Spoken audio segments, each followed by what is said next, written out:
మరి మీ ఇన్ని పథకాలు అందించిన మీ అన్నకు, మరి ఇన్ని పథకాలు అందించిన మీ తమ్ముడికి, ఇన్ని పథకాలు అందించిన మీ బిడ్డకు మీరంతా ప్రతి ఏటా రాఖీ కడతారా అని అడుగుతా ఉన్నా నా అక్క చెల్లెమ్మలకు.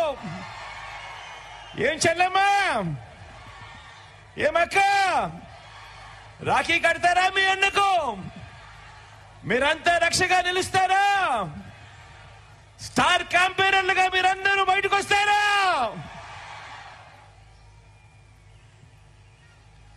ఒక్క రూపాయి కూడా లంచం గాని, ఒక్క రూపాయి కూడా లంచం గాని, ఎక్కడా కూడా వివక్ష లేకుండా మనందరి పాలనలో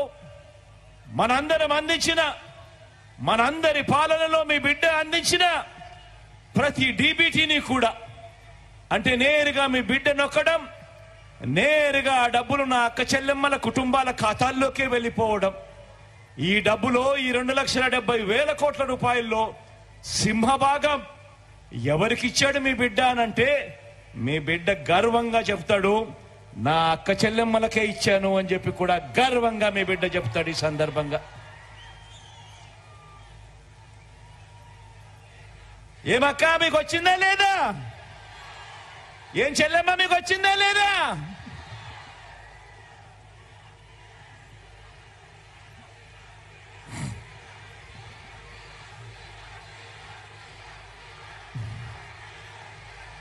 మరి అందరూ ఆలోచన చేయమని అడుగుతా ఉన్నా, చంద్రబాబు హయాంలో ఎందుకు జరగలేదు అని.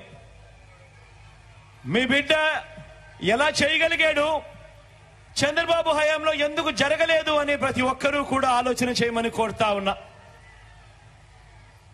అదే రాష్ట్రం, అదే బడ్జెట్, అప్పులు కూడా అప్పటికన్నా ఇప్పుడు తక్కువే.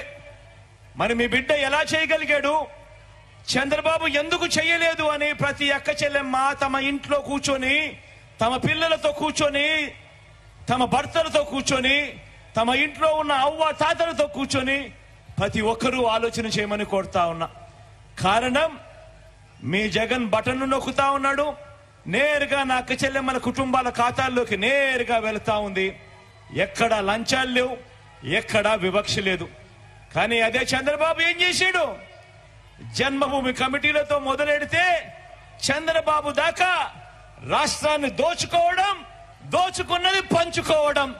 అందుకే ఆ 2,70,000 కోట్ల రూపాయలు మీ బిడ్డ బటన్ నొక్కితే మీ ఖాతాల్లోకి, మీ చేతిలోకి డబ్బులు వస్తే, చంద్రబాబు హయాంలో ఈ 2,70,000 కోట్ల రూపాయలు ఎవరి జోబిల్లోకి వెళ్ళింది అని చెప్పి ప్రతి అక్క చెల్లెమ్మ కూడా గట్టిగా అడగమని అడుగుతా ఉన్నాను.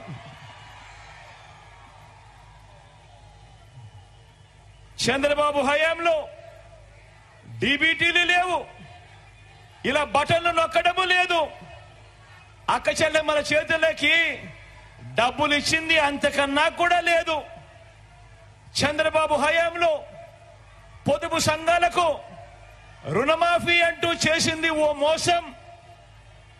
చంద్రబాబు హయాంలో ఎన్నికలప్పుడు 2014లో చేసిన మేనిఫెస్టోలో చెప్పిన హామీలు, ఏటా ప్రతి అక్క చెల్లెమ్మకు 12 సిలిండర్లు ఇస్తామని, ఆ ప్రతి సిలిండర్లకు 100 రూపాయల చొప్పున సబ్సిడీ అని, 5 సంవత్సరాలలో 6,000 రూపాయల సబ్సిడీ ఇస్తాను అని చంద్రబాబు చేసింది ఇంకో మోసం.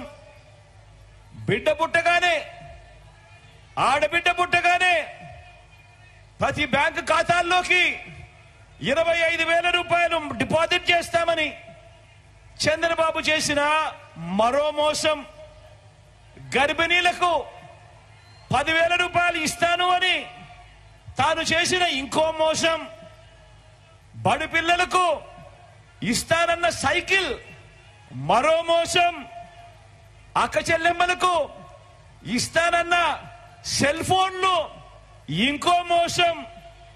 చంద్రబాబు హయామంతా కూడా ఆయన 2014లో మేనిఫెస్టోలో చెప్పిందేమిటి, ఆయన చేసిందేమిటి అని చూస్తే చంద్రబాబు 5 సంవత్సరాల పాలనంతా కూడా మోసం, మోసం, మోసం, మోసం, మోసం, దగా దగా దగా దగా దగా.